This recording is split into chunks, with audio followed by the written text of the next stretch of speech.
महाराष्ट्र नवनिर्माण सेना प्रमुख राज ठाकरे ने मुंबई में अपने कार्यकर्ताओं को गुरुवार को संबोधित किया। वो अपने साथ ईवीएम मशीन लेकर आए।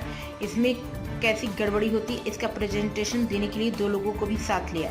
ईवीएम कथित तौर पर कैसे हैक होती है इसका प्रेजेंटेशन दिया गया। इसके बाद राज ठाकरे ने अपने कार्यकर्ता को संबोधित किया। उन्होंने कहा कि अगर आपने ध्यान नहीं दिया तो हाथ में केला रह जाएगा। राज ठाकरे ने कहा कि मैं यह बात कई सालों से कह रहा हूँ। लोग कहते हैं कि राज ठाकरे की सभाओं में भीड़ तो होती है लेकिन वह वोट नहीं बदलती। इसी वजह से हमारी हार होती है। पिछले 5 सालों से बीएमसी चुनाव नहीं हुए।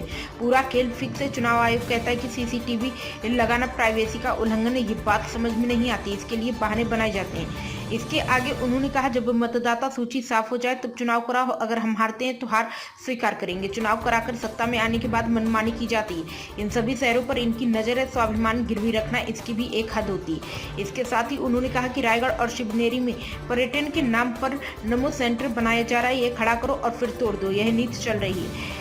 जहां उंगली रखेंगे वह जमीन अडानी को दी जा रही। यह सब सत्ता से ही हो रहा है। एक जोरदार मार्च निकालना चाहिए।